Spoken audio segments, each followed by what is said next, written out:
Studio Michele Favero, segretario di Indipendenza Veneta. Bentornato Favero. Buongiorno direttore, sono io a ringraziarla per questa opportunità. Allora, Michele Favero, come sapete, è stato condannato per dichiarazioni ritenute diffamatorie nei confronti del generale Cadorna e dovrà risarcire la famiglia del generale con 70.000 euro. No? Michele Favero spera anche che ci sia qualcuno di coloro che credono nella causa di Indipendenza Veneta e che da tempo lo sostengono, che qualcuno possa in qualche modo contribuire a questo risarcimento. Sì, ma oltre a questo io vorrei che finalmente fosse fatta chiarezza, no? Ma è possibile che l'unico esercito che ha messo la decimazione per legge è stato il Regio Esercito Italiano, dove dei ragazzi venivano estratti a sorte, 17 anni, condannati a morte per non avere nemmeno, diciamo così, fatto un'insubordinazione, perché, ripeto, estratti a sorte. E un articolo di un suo collega, Alvise Fontanella, da poco che ha messo un caso eclatante che io non conoscevo, di Alessandro Anderloni. Guardi, direttore, una cosa che mi ha proprio fatto venire la pelle d'oca.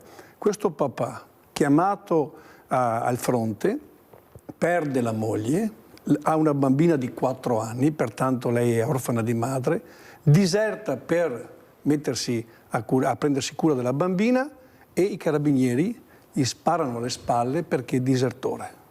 Queste cose qua, i veneti e anche gli italiani devono saperle. Quante decimazioni sono state fatte?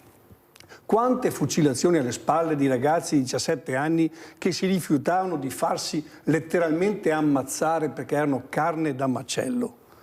E le donne? Vogliamo parlare delle donne costrette nei bordelli per soddisfare i bisogni dei soldati, e cerco di moderarmi, che subivano fino a 120 rapporti al giorno?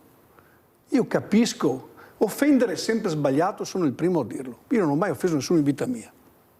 Ma quando ho visto le immagini del film Uomini contro, che è tratto da Un anno sull'altipiano di Emilia Lusso, io così sono stato annebbiato dalla rabbia e ho scritto quello che pensavo. Ma ripeto, tutti possiamo avere un momento di debolezza. Sono io il primo a dire che non serve a niente offendere, ma bisogna anche vedere la realtà. Cosa direbbero oggi quelle mamme che non hanno più visto i figli tornare? E magari i carabinieri hanno detto: signora, sa, suo figlio non è morto per il fuoco nemico, è morto perché c'è stato un caso di insubordinazione dove suo figlio non c'entrava niente, ma è stato estratto a sorte e abbiamo dovuto ucciderlo con il comando di esecuzione. Voglio dire, ci rendiamo conto di quello che è stato fatto, della gravità delle cose.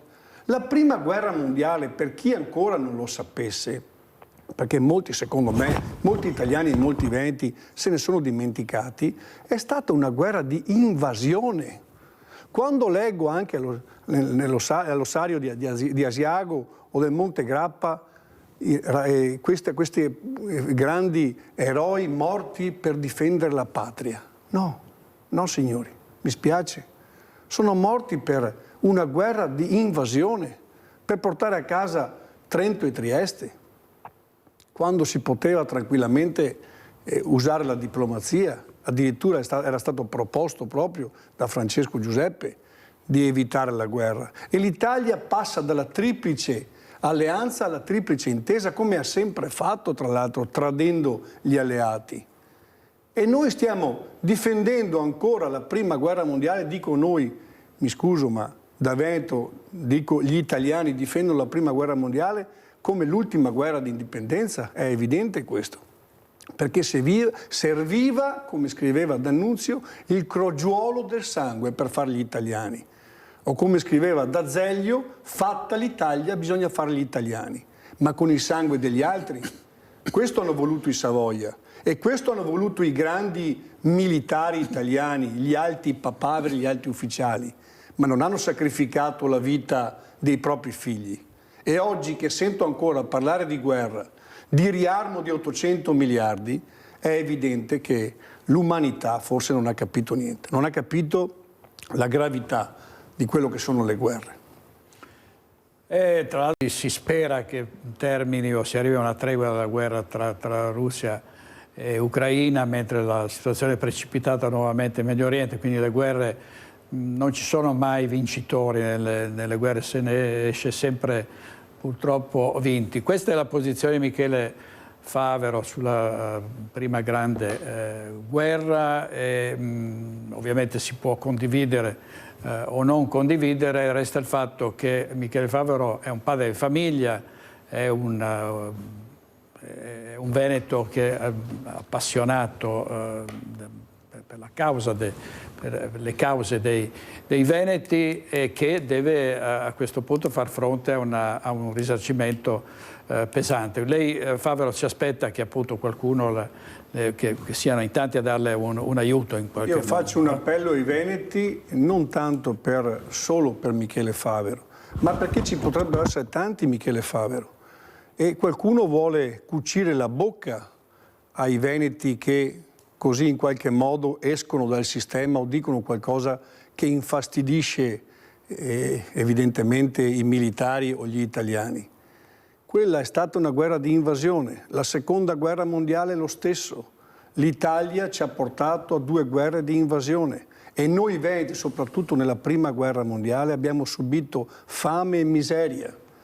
Voglio ricordare ancora ai veneti, quando si parla dell'altare della Repubblica, è nato come vittoriano, si è costruito nel 1870, in quegli anni, dove i veneti emigravano in Brasile e in una nave di veneti con 7-8 bambini, solitamente più della metà morivano durante questo viaggio.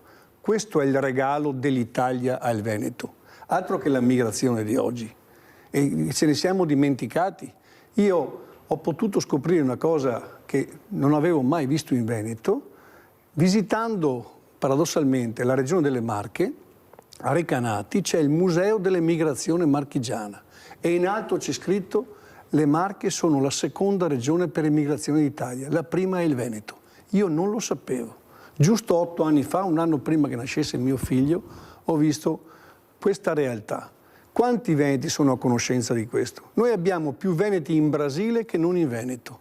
E questo, ripeto, grazie all'Italia, grazie alla tassa sul macinato, grazie all'espropriazione, grazie a una forma così quasi di schiavitù cui hanno portato i Savoia, perché con le tasse che si dovevano pagare i veneti morivano di fame. Avevamo il più grande numero di mendicanti, lo scrive Deliso Villa. Si moriva di pellagra, per forza si mangiava solo polenta. Vi rendete conto? Allora quando sentite parlare di indipendenza veneta non dovete spaventarvi, non dovete così buttarla come fa qualcuno sulla secessione dei ricchi. Noi vogliamo ritornare a essere un popolo veramente sovrano a casa nostra e non vogliamo più questi ricatti, neanche i ricatti della storia, perché quello che sta succedendo a me domani potrebbe succedere a un altro Michele Favero. Bisogna avere il coraggio di analizzare la storia, di fare veramente un'analisi seria su quelle che sono state le guerre, insomma, mondiali. E ripeto, ribadisco, direttore, visto che oggi ci stiamo dimenticando di una cosa importante, la NATO è stata creata per tenere dentro gli americani, fuori i russi e sotto i tedeschi. Noi con l'economia tedesca in stagflazione stiamo dando la possibilità ai tedeschi di riarmarsi, di trasformare le industrie dell'auto in industrie belliche. Guardate che le condizioni sono le stesse per cui scoppiò, la seconda guerra mondiale. Facciamo bene attenzione, lo dico ai politici naturalmente che ci rappresentano, in modo particolare al Consiglio regionale del Veneto, che per noi è il Parlamento veneto. Prendete le distanze dall'Italia e da questa Europa di finanzieri e banchieri che hanno una pietra al posto del cuore. Grazie a Michele Favero, segretario.